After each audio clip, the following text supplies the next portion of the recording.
خلیفہ چہارم جانشین رسول و زوج بطول حضرت علی بن ابی طالب رضی اللہ تعالیٰ عنہ کی کنیت ابو الحسن اور ابو تراب ہے۔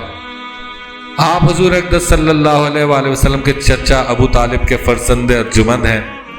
عام الفیل کے 30 برس بعد جبکہ حضور اکرم صلی اللہ علیہ وآلہ وسلم کی عمر شریف 30 برس کی تھی، 13 رجب کو جمعے کے دن حضرت علی رضی اللہ تعالیٰ عنہ خانہ کعبہ کے اندر پیدا ہوئے۔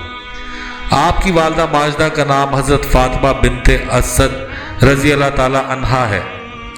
آپ نے اپنے بچپن ہی میں اسلام قبول کر لیا تھا اور حضور اکرم صلی اللہ علیہ وآلہ وسلم کے زیر تربیت ہر وقت آپ کی امداد و نصرت میں لگے رہتے تھے۔ آپ مہاجرین اولین اور عشرہ مبشرہ میں اپنے بعض خصوصی درجات کے لحاظ سے بہت زیادہ ممتاز ہیں۔ جنگ بدر، جنگ احد، جنگ خندق وغیرہ تمام اسلامی لڑائیوں میں اپنی بے پناہ شجاعت کے ساتھ جنگ فرماتے رہے اور کفار عرب کے بڑے بڑے نامور بہادر اور سورما آپ کی مقدس تلوار ذوالفقار کی مار سے مقتول ہوئے۔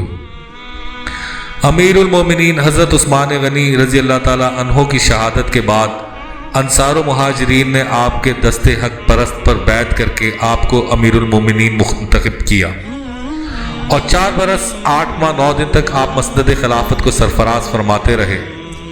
17 رمضان 40 ہجری کو عبد الرحمن بن ملجم مرادی خارجی مردود نے نماز فجر کو جاتے ہوئے آپ کی مقدس پیشانی اور نورانی چہرے پر ایسی تلوار ماری جس سے آپ شدید طور پر زخمی ہو گئے اور 2 دن زندہ رہ کر جام شہادت سے سیراب ہو گئے۔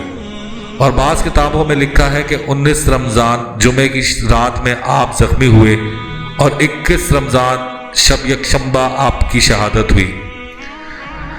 آپ کے بڑے فرزند ارجمند حضرت امام حسن رضی اللہ تعالیٰ عنہ نے آپ کی نماز جنازہ پڑھائی اور آپ کو دفن فرمایا۔